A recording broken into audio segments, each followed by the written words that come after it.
If you would like to support the Path of Night podcast and the crew in our projects, we currently accept contributions to coffee.com/Path of Night. And thank you for listening. Path of Night is an actual play Vampire the Masquerade podcast set in the classic world of darkness. We're all friends, we're here to have fun, but our story can include graphic violence, drug use, sexual content, and other mature themes. We've talked at our table about safety, comfort, and consent, both as players and storytellers. We know what to expect, we're all excited to be here, and we want you to feel the same, so listener discretion is advised. Now, let's walk the Path of Night. Last time on Path of Night, as the coterie prepares for the trial, Neil suffers a terrifying vision. The coterie rushes to his aid, but has little time to calm them all caving before Prince Roland's declares the start of the night. The prince demands a second blood bond over Britta, in response to the Prince of Boston acknowledging her, and to further secure her loyalty after a rumor of Sabat ties within the coterie surfaces. The trial then begins with Reese laying out his case. Miles puts forth his defense. Reese is interrupted when they receive the same warning of the schism that Neil did in his vision. The prince demands an ordeal of Neil, to kill Amara, and to present the Anarch Brujah's head to the Setites. Miles is promoted to Seneschal, and takes the opportunity to apologize publicly to Elsa Linden, fulfilling his end of Britta's bargain to save Neil. Johnny, you head outside, alone, in pursuit of Weathers. The Elysium is still going behind you. You can kind of hear the faint sounds of conversation and gossip in the backdrop. The parking lot is largely clear, which means that from across the way you can pretty clearly see Weathers just approaching one of those huge black SUVs with tinted windows. He makes his way to the trunk, pops it, and you approach. You splitting out of here, old man? There's work to be done. What about you? To be honest, I was hoping you might give me some direction. You see him in the back. He takes off his jacket and starts putting on, like, this kind of symbol-looking ballistic vest. You about to go to war right now? Johnny, we've been at war. I'm going to go try to keep someone alive. And I don't know how much longer I'm going to be able to keep doing that. Who are you going to keep alive? Don't worry about it. Look, man, for better or for worse, you are the clan primogen of the city. No. You're the primogen. Go tell the prince. I'm out of here. Weathers, that is an incredibly stupid idea. Stupid? If that's a fucking stupid idea, you're gonna fit right in. This domain is full of stupid decisions. And you know it. Yeah, you're not wrong. Look, I don't know what's going on with Jane, but I know there's something going on with Suarez. What do you know about it? The detective? The once detective, yeah. Who is he to Jane? She asked me to protect him. They know each other, somehow. Somehow? You can't do any better than that? You can hear, like, this frustrated growl come from the fucking Brujah. Suarez was someone who helped Jane a lot before her embrace. He was a good guy. But recently, he's been just spinning. She keeps tabs on him and has tried to help in the past whenever he's run into issues, but there's something going on with the guy. She thinks it's big, and... Last I heard, I think Miles had put a whammy on him. The fuck do you mean a whammy? Well, you know how the venture can be, right? Get into your head, do some sloppy work about trying to keep you off their trail. Jane thinks he might be a threat to the masquerade. Some of the mortal police at the scene of, Neil's Haven had apologized to me on behalf of Suarez. I think he's been booted off the force, or I don't know. He brought some kind of a story, put together a report on the old Zantosa house. Suarez has been watching it and learning about it for, I don't know, it's got to be a year at least. Apparently there had been some deaths tied to it, and he's been following it ever since. For all I know, he's obsessed, lost to it. Are you going after Jane and this guy? Or are you going to seek out Amaya? Johnny, don't worry about that. You need to worry about where you're headed next, not me. Weathers, that's exactly why I'm asking you. Because I have no idea what's going to happen with this Amaya situation. My coterie just got told that we got to put a hit out on her. I'm not doing that. I don't know where that's going to leave me in the city or my coterie. But you are one of my few allies left in this city. And I need to know what you're doing, or what you intend to do, so that way we're not stepping on each other's feet. I'm gonna do what I think is right. That's all I can do anymore. Trying to play the game, you just forget yourself. And in the end, it doesn't pay off for you anyways. So, I'm just gonna try to remember what it's like to be me. And be that. The fuck does that mean? You'll figure it out sometime. He takes a shotgun and a battle axe out of the trunk, takes it over to the front seat and sets it down in the passenger seat. If I call a rant, will you show up? I don't know. He gets in the truck and starts it. Moments later, the SUV's pulling out. Johnny leans up against the car in the parking lot, pulls out a Morley, stuffs it in his mouth and lights up. Kind of just stares at the ground and just kind of shakes his head a little bit, trying to figure out what the fuck he's going to do. What sounds are going on in the night right now? What does the city sound like? What does it feel like? Cold, wet. Kind of hear the sounds of cars driving, people milling about, bums trying to get cash.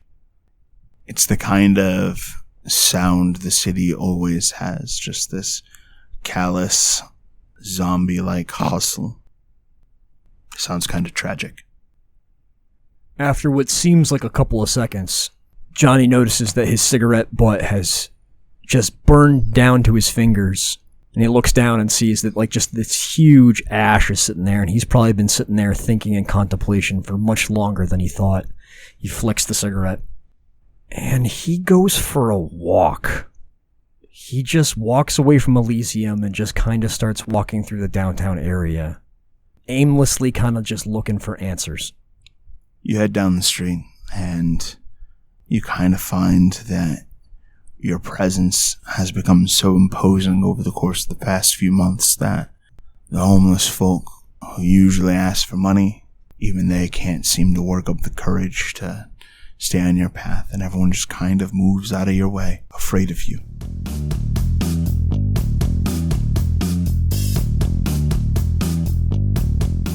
Something I gotta check on with everything that happened earlier and... Sure.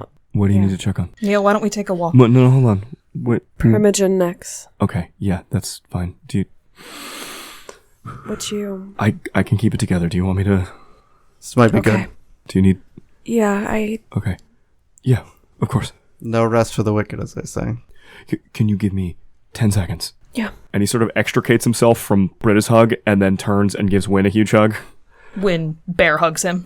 She grows bear arms. Hey, I don't think I could have kept it together if it wasn't for you, so thanks. Anytime, buddy. And then he does like a couple of bro hug thumps on her back. That's cool. That's how Miles and Johnny hug. And then He's 100% correct. he steps back. You good? Yeah, I'm gonna have a freak out later. But right now, gotta pay it forward. You can have the freak out now if you want. No. I'm gonna have to have a freak out after I talk to Nix anyways. She freaks me out. So, I'll just have a bigger one later than two smaller just double ones. up on it. I think that dumpster's still there. I might go scream into a dumpster, but I'm not good at hitting. Let's find her. She's, and I'm gonna kind of look around for Nix, but also the sense of horrible, icky feelings that I get anytime she's around. Nix is quietly headed for the roof. Neil just points his finger up. All right. Do you know if we can follow her? It's a public space, and she will probably make herself very known if she doesn't want to talk right now. I don't know what her deal is, and she's been my primogen for like decades, and I still don't know what her deal is. So, but quick question: what? I'm sorry, my head's been kind of not on straight for reasons. What do you need to talk to Nix about again? Earlier, and I'm saying this because I still have my shit together. Okay. Earlier, there was a confrontation with... She goes to nod her head towards Johnny, and she realizes that he is not there because of a successful stealth roll. I don't know where Johnny went. Wynn kind of looks around, realizing that, yeah, Johnny's not here. Johnny and Primogen Renwick, they had an argument, and it was kind of publicly declared that people think that I have a Sabat connection, and Primogen Nix, she knew something about Romeo, and I think she knows something about me. Okay. So I want to get a handle on that, especially if there's doubts of whether or not I'm loyal to the domain, and I don't want Not the prince anymore, to there's think that I'm not disloyal Okay. to the domain. He And doesn't think you're disloyal. He doesn't. And we'll deal with that. We'll deal with that. But he doesn't think you're disloyal. Actually, he made a big proclamation that you should not be considered disloyal. So that if that helps get your head on straight right now. And Neil looks he spends a lot of time with Assamites who eat people. Like, he looks very sympathetic right now. I just don't want him to be mad at me. He doesn't, and he's not. I promise More you. than usual. I'm good at reading people. More mad than usual. He's not. He's usually... Miles, oh my god. Trying to help myself, sorry.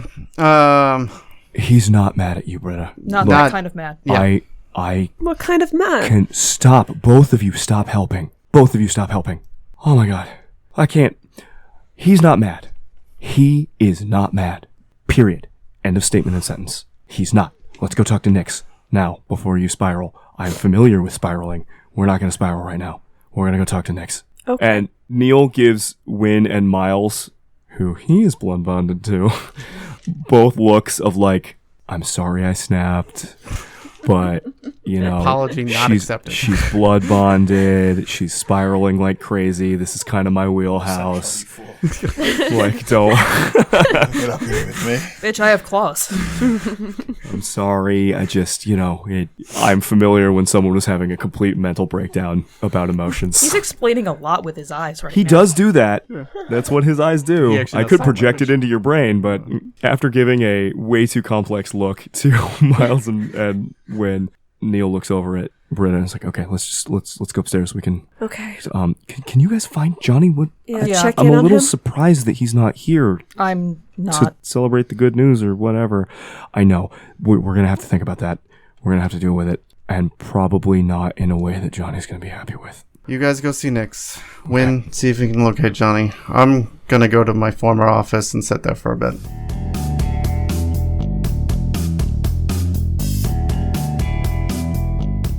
Britta, what are you doing? I intend to walk upstairs to the roof as soon as Neil is done, and if he keeps talking for too long, Britta will just start edging away from the conversation. Which is Seems to be that's what happens. definitely what happens. Then I hurry to catch up. On the way up the stairs, Primogen Nix has been someone I've been nervous and uncomfortable around for like 30 years.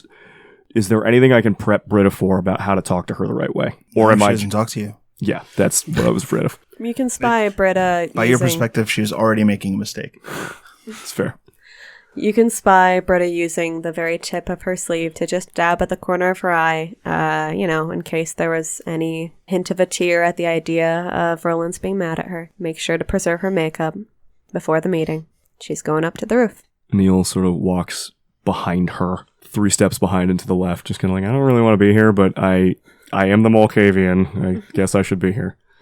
She turns to look at you. She herself's kind of dressed in like a shawl and very long skirt. Very much kind of like covered up under the stars. She kind of pulls up this hood over her, and you can kind of see this one very long braid that kind of comes down the side of her neck. Hi, You have been looking for me for a long time. Yes, I have. I've really been hoping that we could speak. And with everything that went on in court the past couple nights, I really thought you might be able to tell me more about me. The conflict in court is trivial. It is one of the few things that still gives a sense of normalcy here in the final nights. Struggling men, women in pursuit of their own temporal power is commonplace among the kindred.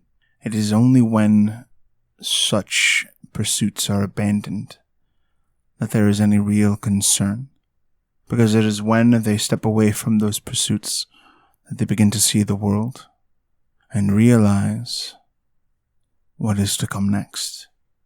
You have approached me out of some morbid desire to step away from those temporal conflicts.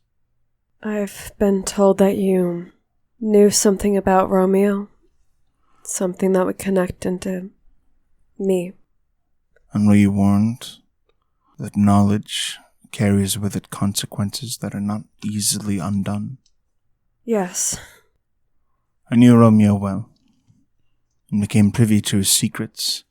It is a responsibility of mine to know all of the secrets of all of the kindred through all of their histories through this domain. Even you. Britta kind of dips her head, taking a moment to focus on the tips of her heels and recollect before she looks back up. And she says, I hope that knowing more about myself would help me control who I am, make it who I want to be.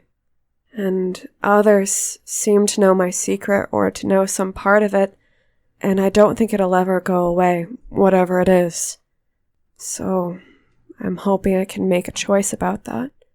I should warn you that the truth is very nearly the opposite. The opposite? By coming to know your past, you will find yourself defined by it, defined by the will of others. In your ignorance, you have an opportunity to define your own truths. I should warn you that these two things will not coexist. Britta looks over Nyx for a moment, over to the sky, taking in sort of the stars and the roof. The city around them, looks back and says, Did Romeo have that choice? Romeo had the appearance of choice. But he had no coterie, no opportunity to define his own purpose.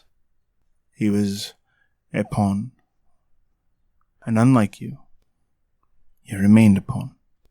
Unlike me, would mean that I've gotten my own will along the way from whatever this is. In a manner of speaking.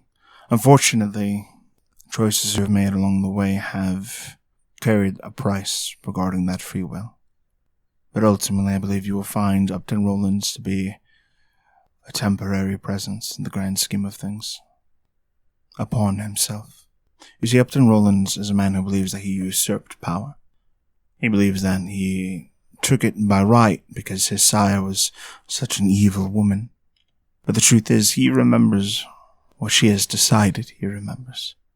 And just as the young, arrogant Roman Pendragon believes himself a king, Upton, too, is but a pawn of a greater power. How does his sire play into this? Georgia Rollins may yet be, much like Upton in terms of ambition. But unlike him, she was clever enough to complete the objective she had given herself, and drank the heart's blood of her sire Balthazar, an ancient among the venture. But in her ambition, she did not understand the power that she claimed. And much of Georgia Rollins' consciousness is co-opted by the sire she betrayed. And so, Upton is unreliable, confused, dilly-dallies, and gets himself into all manner of trouble because he wrestles with his own desires and the whims of a sire that he thinks he diablerized. There will come a night when their story comes to fruition, and you will be free of your bonds. Britta swallows and runs her fingers over her wrists for a moment before quietly admitting, right now it's hard to make myself want that. I know what I would have wanted before, and it's hard to feel it now. I wish it wasn't hard to feel it now, but it is a distraction, nothing more. These are the final nights. Imagine wasting evenings worried about whether or not Upton Rollins likes you, when the very cosmos deteriorates and tears itself asunder. How trivial these politics are. How worthless they become. How much have you been taught about your discipline aspects? I've mostly been learning it from my coterie, from my own observations. Did they show you the red star? The red star? No. Come to the edge of the roof. She kind of beckons you. Britta will do so. What's Neil doing? Neil's a star-obsessed Volcavian Auspex 5 boy. Has he experienced the red star? I don't think he's seen it yet. Do you see that celestial body up there? She kind of points at this. What looks like it could be Mars. Britta follows the line that her finger Neil, draws. I think it's nowhere near Mars. It is definitely kind of a new addition. I think so, that bright one there? Yes. 5 years ago, a kindred would need to use mystic rites or great power in order to be able to see it, and yet here we are, capable of casually glancing at it so long as we know exactly where to look. I will look at it with heightened senses of vision and see if that changes anything. Yeah, it's this bright fucking red star. Now that Neil knows where to look, is also in that very familiar way looking up at the stars in the sky, but he has this very concerned, curious, anxiety on his face. It is considered a sign of the end times, and not just for us, but for all denizens of this world. Even the lupines look upon it with fear. They call it the eye of their anti-sun. Anti-sun. The star of doom. In truth, one in a sea of omens.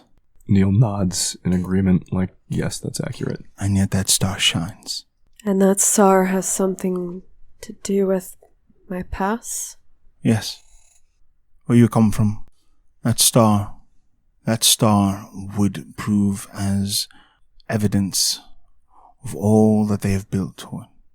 The end of all kindred. I don't want to be a pawn, but I feel like I don't know how not to be a pawn without knowing what I am. There's so much that I do that I have no control over, so many things about myself that only pop up when I have no control over them. And you would know the truth? Britta looks to Neil to see how he feels about that. Neil tears his eyes away from the sky and looks over at Britta. We talked a long while ago, it feels like now, about how sometimes once you know things, you can't unknow them.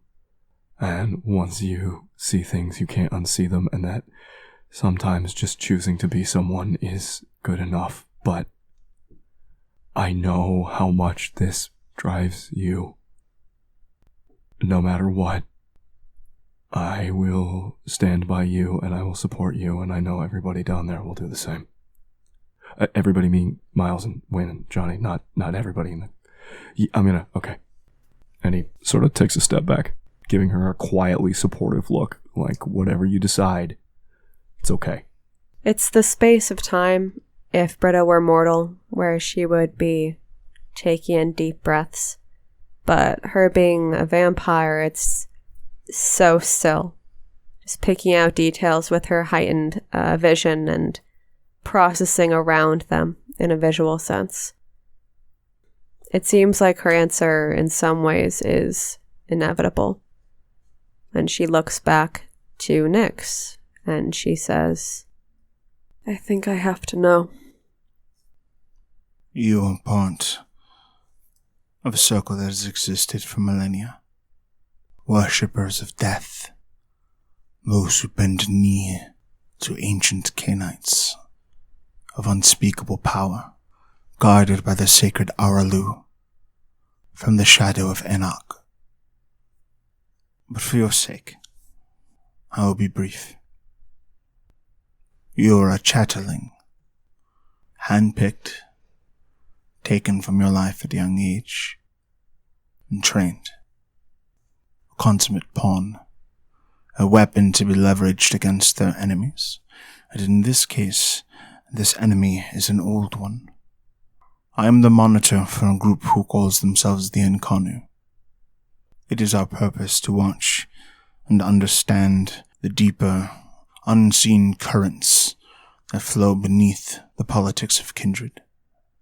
We must forever sit outside, for in Acting directly, we would disrupt the flow of destiny. Your destiny. Yours was to aid in a shadow crusade, to make war upon a plague that twists the flesh. You have seen the discipline of the fiends, yes? The Tzimitzi. Yes. Yes, I've seen it. I reacted really badly. Yes. You reacted with your training. The Tzimitzi were not always as they are. They were once wise men, capable of tapping into the spirit of domains they walked, and were wise kings. But then your circle performed a sin that it could never walk away from.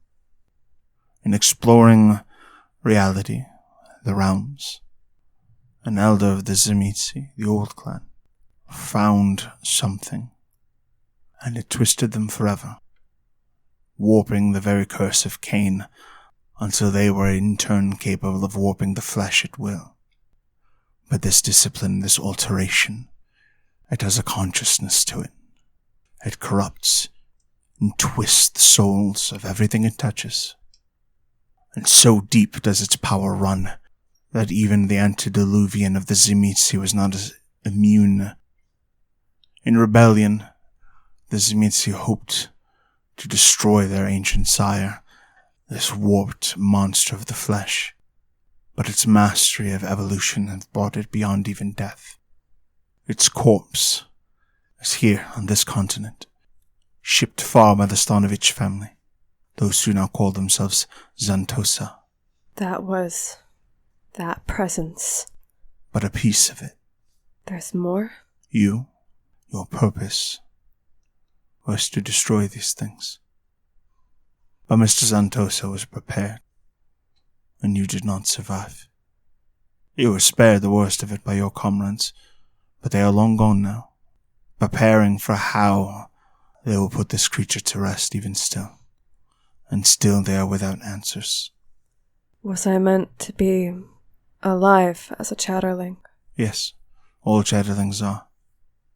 And there's more like me? They lived through that battle? Yes. And they're still fighting it? I do not know. They have not returned to this domain for a long time. Not since you were embraced. I wonder if they wait for you to find them. I wonder if they have given up altogether. Your crescent rune, the one tattooed to your hand, it represents that you are part of the hand without sun, the Talmahera. Britta subconsciously looks at her hand, even though it's gloved, sort of tracing the outline of where the crescent moon would be.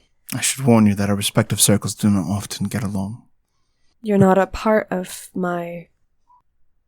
what used to be my... I am in Kanu. You don't work with the Talmahera. Well, that depends on the relationship between you and I, doesn't it? You're helping me now. Am I? I hope so. I am not convinced that anything I have said will be any good for you. That may be so, but I appreciate that you presented it, honestly. I know it's risky. I know that there's no way to know the consequence of knowing it, and I know that the people who give me choice, that's something that I have to hold on to. So... No. No? No. Why not? Because it is in the nature of the Talmahera. It will keep you separate from them, always. And if you find your circles again, they will take you away. And I'll lose my will, somehow. Yes. Even though I'm dead, even though I'm a vampire, I'm still of use to them somehow? Of course. You see, Upton Rollins, Roman Pendragon, all men like them fail to understand that they are pawns. You are a pawn. You will always be a pawn. But with the Talmahera, you are theirs, a servant of their agenda, an agenda that does not include your coterie. Then they shouldn't have left me on my own. Are they... You don't happen to know if they'd be looking for me? The Tamahara does not worry itself for inconsequential things. A failing, from my perspective. You see, as I said, there are all of these grand things going on everywhere. But the truth is, much like that star, there isn't very much we can do to move it, to blot it out, to seize control of it. It will happen.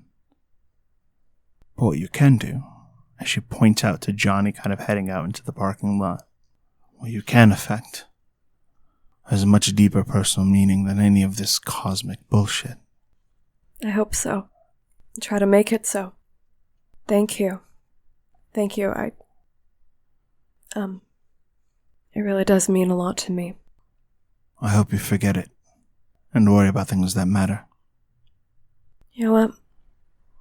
If that's the best way that I can show you that I've listened, then I'm gonna go do that. Affect what I can. I have no need of pawns. You need not do anything for me. She turns and just walks away. Britta checks. She knows her glove is on, but she's double checking. She looks at Neil and she gives him a few moments for Nyx to make her way down before just kind of stiffly going to make her own way down. She's right, you know. About what? I've been putting a lot of thought into it ever since I don't think I told everybody too much about the things that I saw when I was in Baghdad, the conversations I had with Jubair, but these are the final nights, and all the signs are so small and all around us, and I've been thinking a lot about what it means for it to be the end of the world.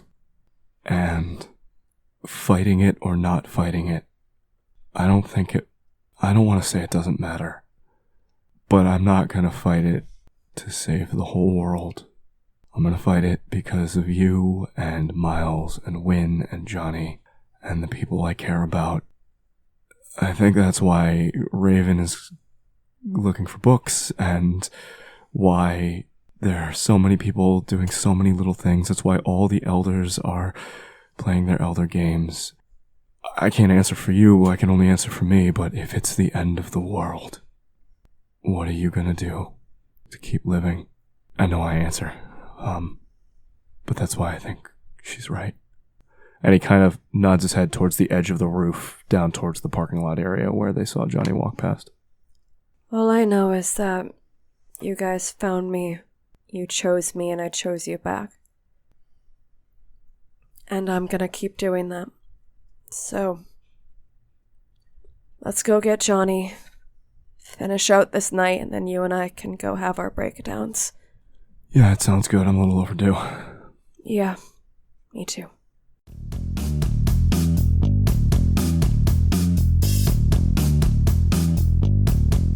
Rumors are spreading like wildfire, some of which actually speaks rather highly of the coterie's power. Some of it comments on how unusual it has become for the prince to be putting out hits on behalf of the followers of Set. Wynn is still standing against the back wall.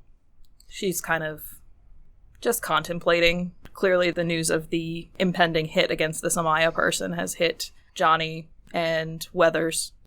Wynn's just already thinking about, all right, we have to kill this person to save Neil. This is weird, but I guess we'll do it.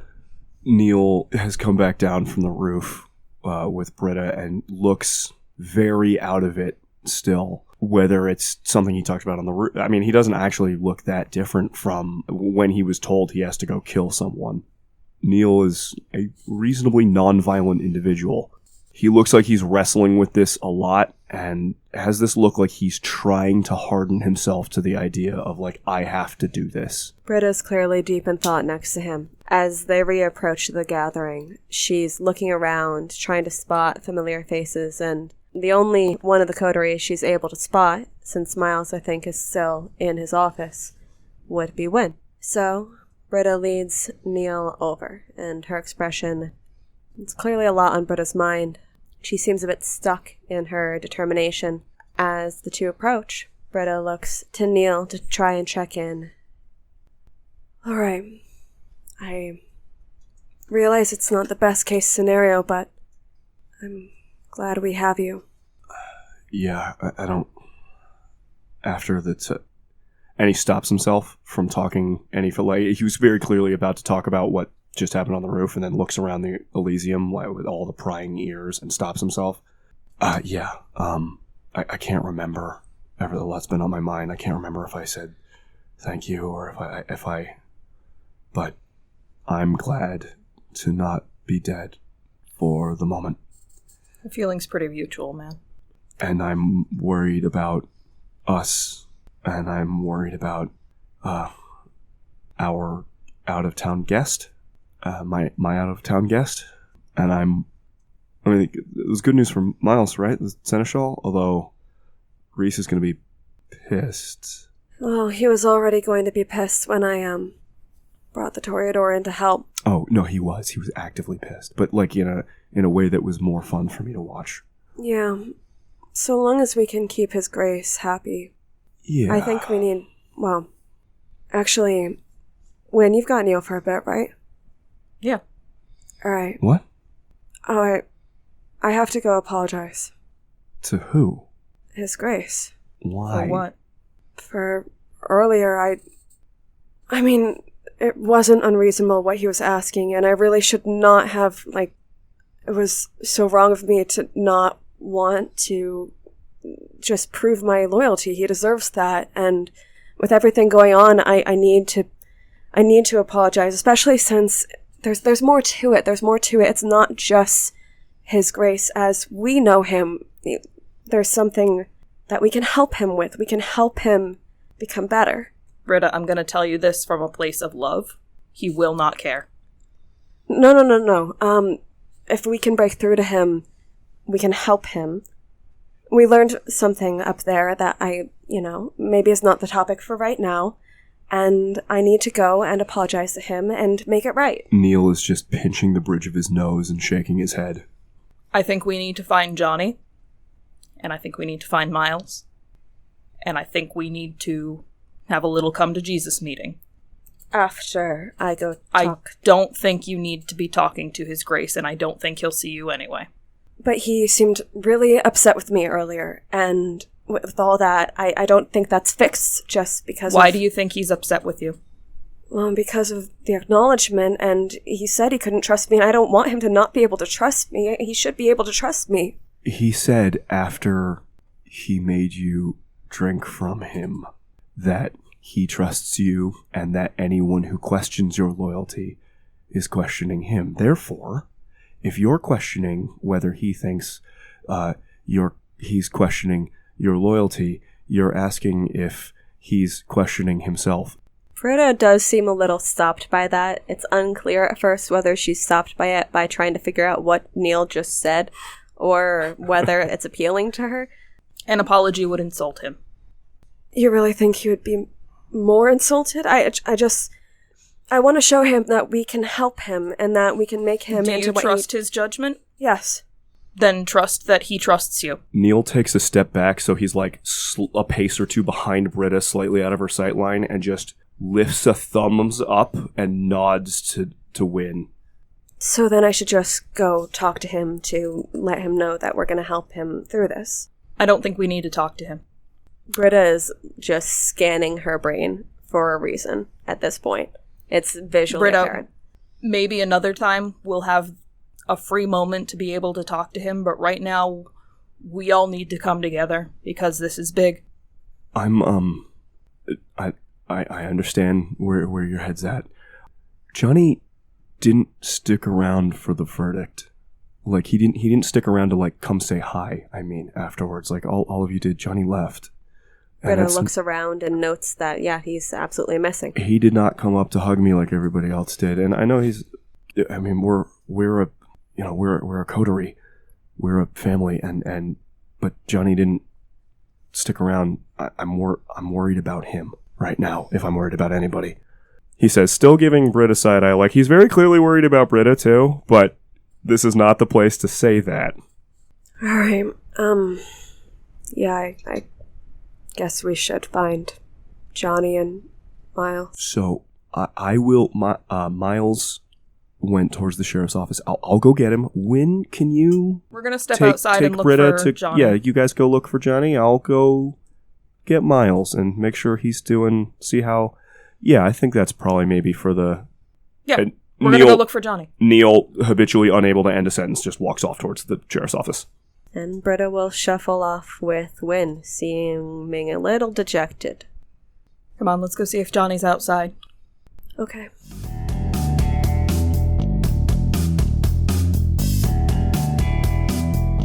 Well, as they walk outside, once there's a door between them and the prying ears, Wynn kind of looks at Britta.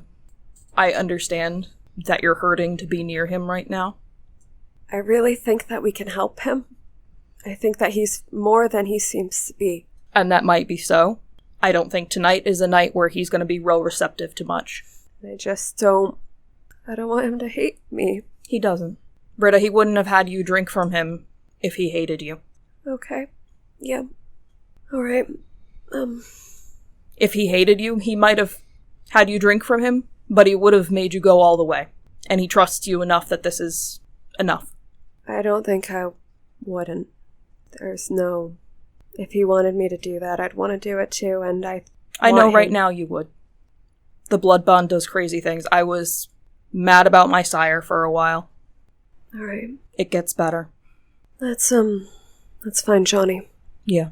Wynn kind of looks out over the parking lot and calls, Johnny? There's no response. It looks like he may have left altogether. Well, that's not fucking good. Wynn takes out her phone and calls Johnny's beeper.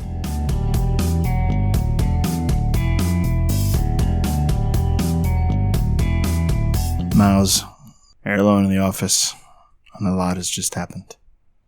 What are you doing?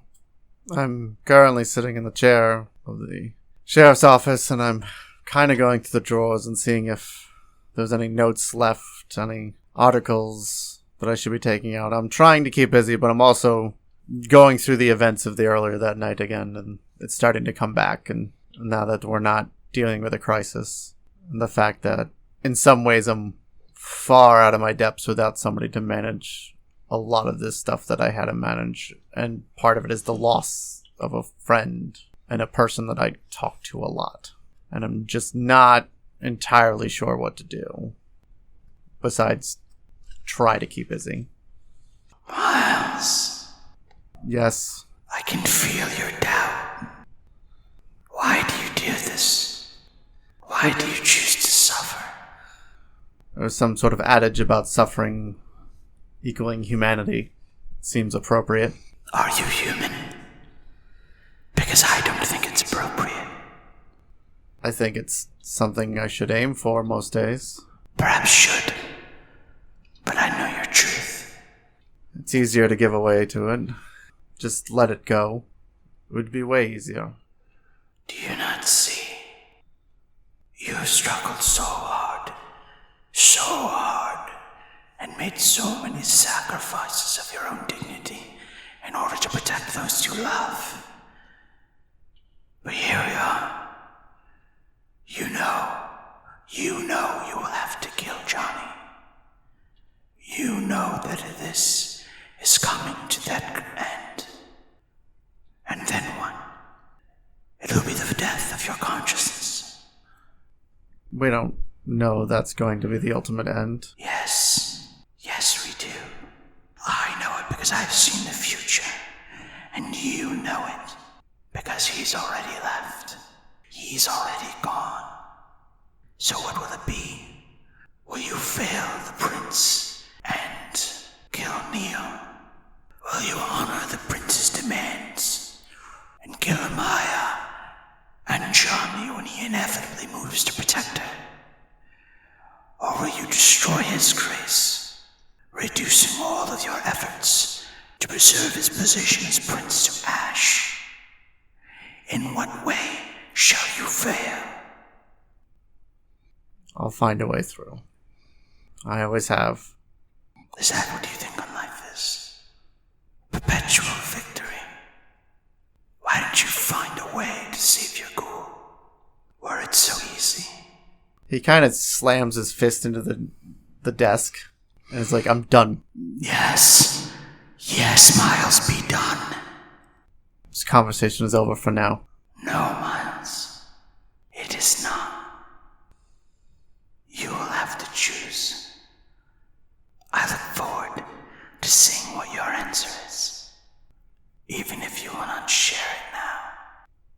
Knock, knock.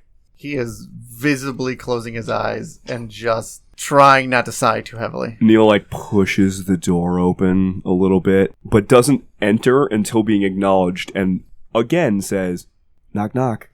Yes. Okay, well, I wanted an invitation. Enter. In. Okay, thank you. It's sheriff's office. It seems weird, Seneschal. Hey, I'm worried about Johnny. He kind of bailed before everything was really. Are you doing okay? No. I know. Did he know Amaya? I don't know. I don't really know Amaya. Neither do I. But that seems to track. I feel like there's gonna be a lot of yelling later. I don't want to do this. I mean, it has to happen, but like, that's not. I just want to get it out there before all the yelling starts. That this is not something I'm looking forward to. No, I don't prefer to do this in this particular fashion. But I mean, it's either this or what? Welch on the deal with the Sedites and kill every single one of them? Like, right. That's not feasible. I'm not too pleased that the Sedites seem to have found a workaround.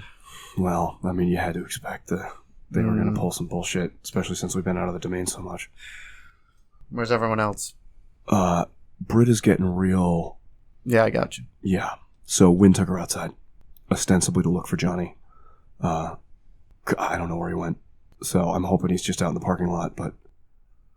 You know, like I said, he disappeared around the same time Weathers did. So Miles will pick up the couple items and then move around to the landline phone and call Wynn's cell phone. Yeah. Do you have eyes on him? No. I called out for him. I called his beeper. He hasn't responded yet. I have the feeling I know where he is. It's not safe for us to be walking around out there. Do you guys want to come? Yeah, I feel like... Hi, sorry, I'm listening. I know I'm not supposed to, but I kind of assume you always are, Neil. Not always. I think it's better to move in groups right now. Considering, I mean, beyond the fact of the killing spree, if I was Amaya and I heard about this, I'd just run out of nowhere, punch my head off, and leave. All right, we can come in to meet you. Well, we'll come out. Just come outside. Oh, okay. Well, I'll see you. I'll see you soon. All right, We'll be bye. down. Don't come in. Don't. And then he like lowers his hang voice. up. Don't let. Well, she knows. Do you need help moving your stuff? No. Do you need a place to put it? Also a no. Okay, I'm just trying to help. Trying to be a friend. I'm going to take my car.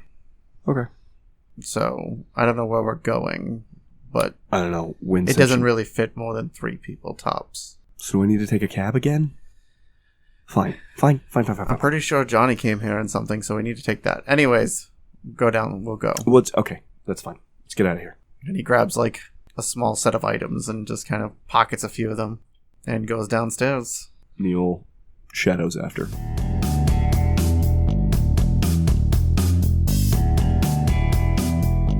So the group of you saddle up and get ready to head out. Miles, as you're getting ready to peel out, in your rear view mirror, you can see a pickup truck kind of drive by, blaring very, very, very loud nu metal. And that's when you catch it. The glint of a newly lit flame and the arc of a Molotov cocktail crashing into the front of the Elysium. 2 more connect, and one of them waves a pistol, blam, blam, blam, blam, starts firing off, and cackling wild, the group goes speeding off as Elysium is set ablaze.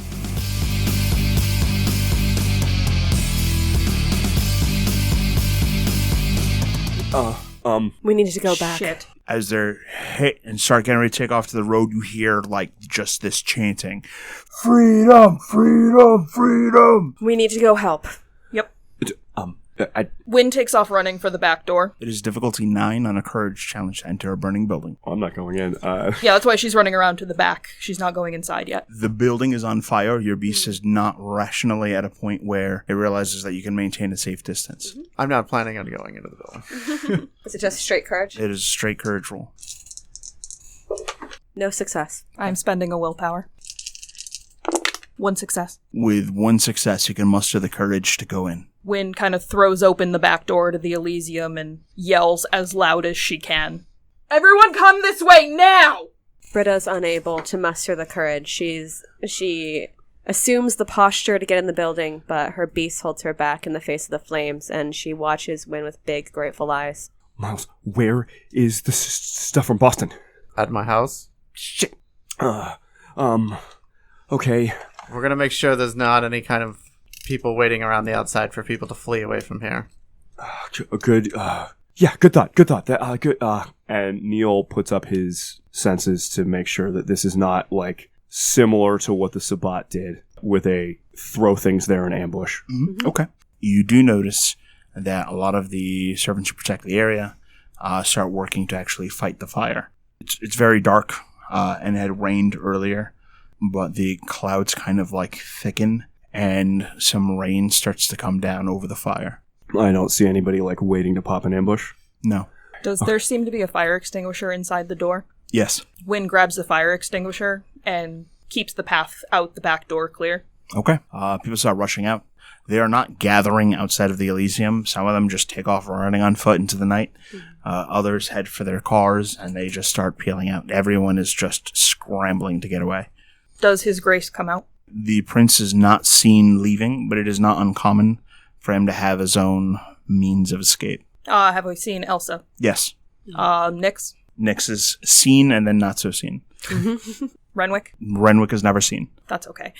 Looking for other members of the Primogen Council? By and large, everyone seems to make it out. Okay. No, there's no one reported that's like was right where the flames really started kicking up. Okay. So the warning kind of gives everyone plenty of time to just be out of there. Already outed and not having the means to just fix stuff, seeing the cloud cover already start and knowing that it's sort of a cumulative effect, Neil just looks at Miles and goes, there's nobody here. This was a hit and run. We're okay. And then takes like a fake breath and also tries to add to the weather just to speed the process up. Okay. It takes a little while, but by the time the fire department arrives, the fire has been put out.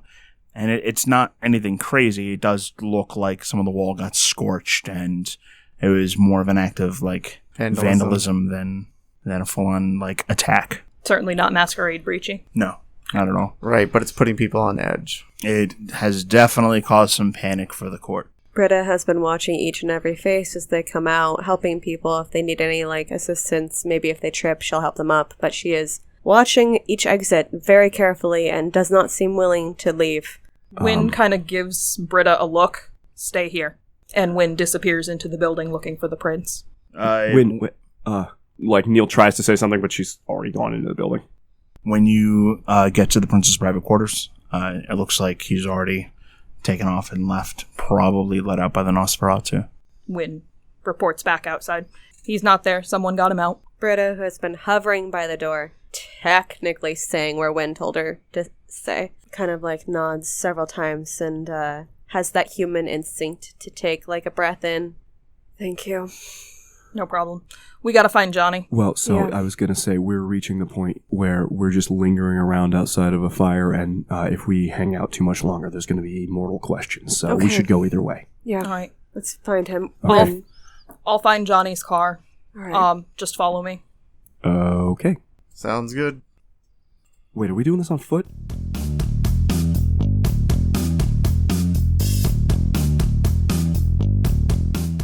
Johnny used to sit at the bar, the old rundown O'Toole's, and they keep the tequila coming. I think Johnny's actually asked for the bottle at this point. They acquiesce.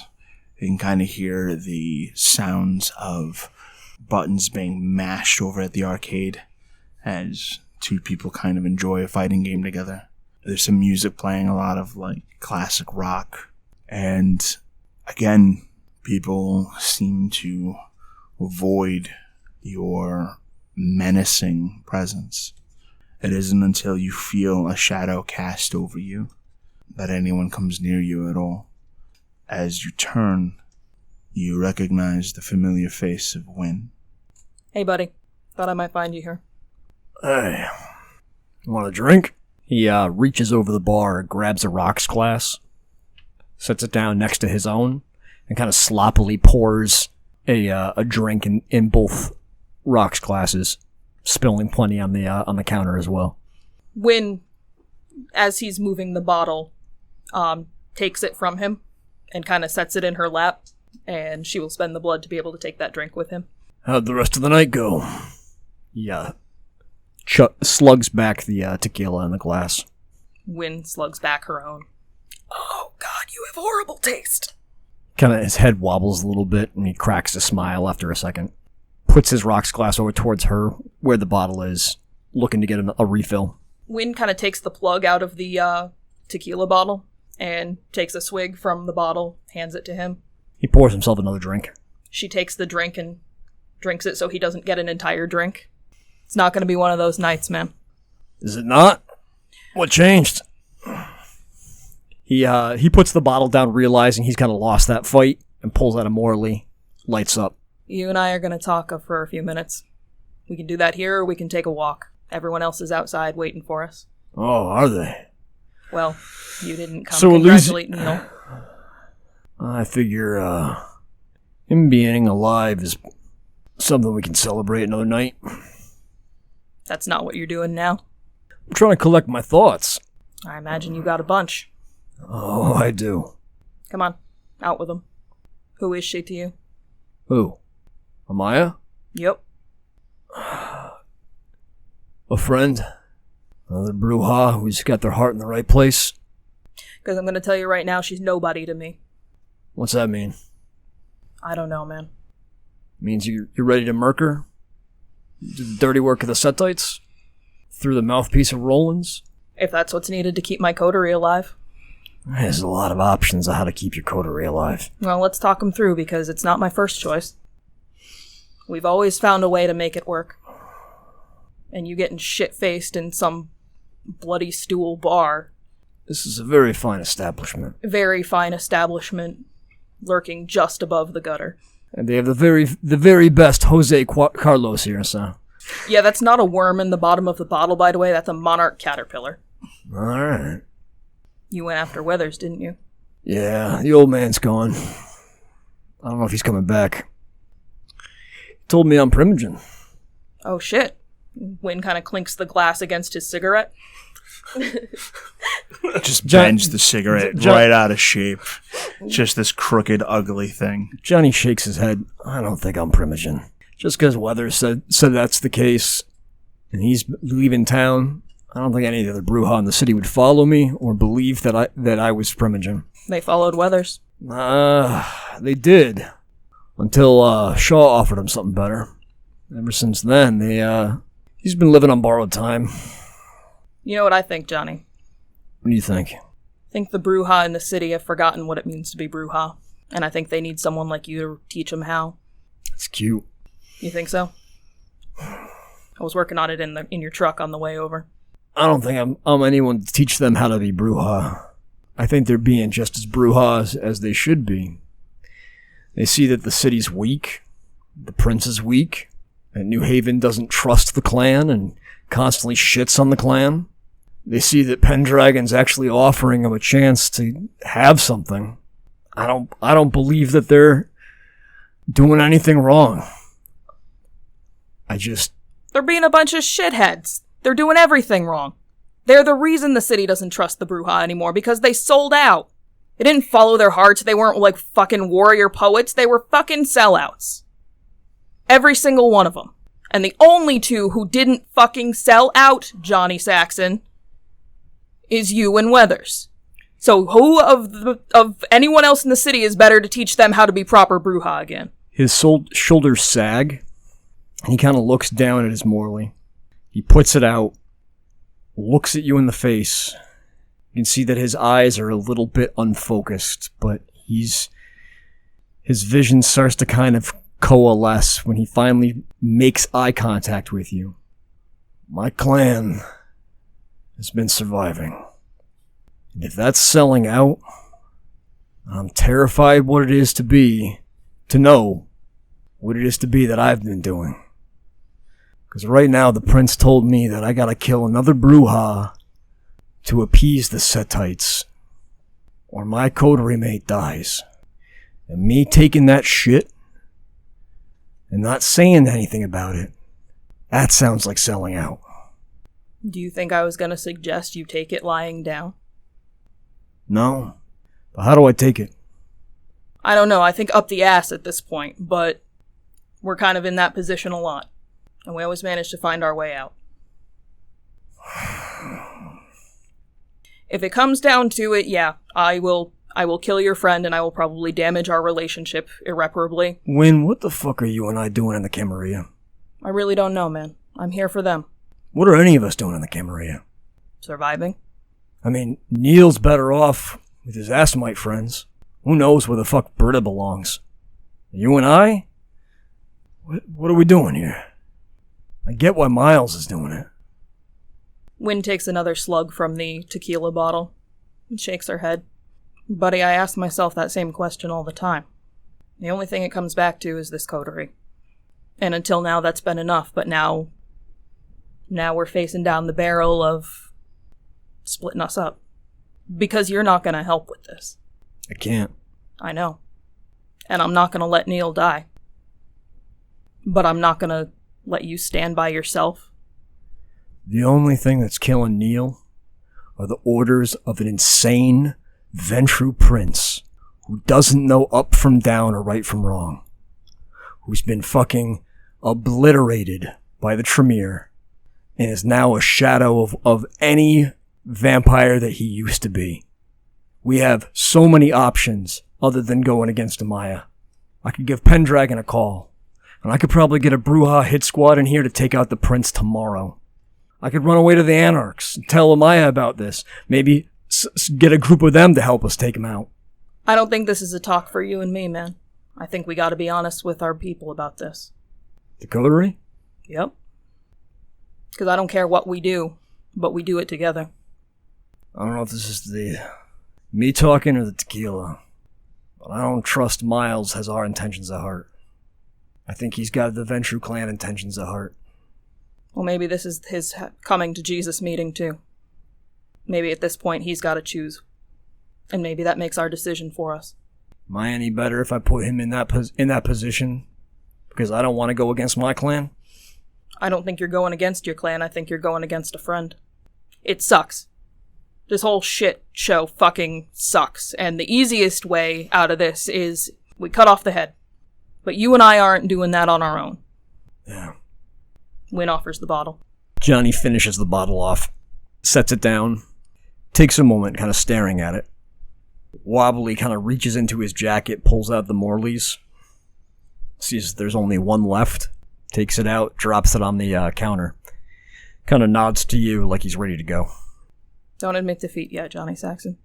His eyebrows kind of arch up like as if he's kind of impressed with the funny joke you just said. A few crumpled bills come out, drops on the counter. He pops the cigarette in his mouth and lights up. Gets up and kind of wobbly stands up to his feet. Wynn is quick on her feet to make sure he doesn't fall over. He puts a hand out and reaches out and is kind of holding onto your shoulder. Follows you outside. Path of Night is an actual play Vampire the Masquerade podcast set in the classic world of darkness. Britta Ashcroft the Toreador was played by Rebecca Steigelfest. Johnny Saxon the Bruja was played by Garrett Gabbey. Miles Davenport the Ventrue was played by Tim Davis. Neil Foster the Malkavian was played by Rob Muirhead. Wynn Cabot the Gangrel was played by Erika Webb. Your storyteller was Lex Lopez. Recording by Rebecca Steigelfest. This episode was edited by Rob Muirhead. The music used in this episode was January Grunge Love Fest by Technoaxe. Visit them online at technoaxe.com. Path of Night uses the 20th anniversary edition rule set of Vampire the Masquerade with a few limited house rules. Vampire the Masquerade is owned by Paradox Interactive. Make sure to subscribe to us wherever you get your podcasts. Follow us on Twitter at Path of Night Pod, on Facebook at facebook.com/Path of Night Podcast, or email us at pathofnightpodcast@gmail.com. See you next time, Kindred.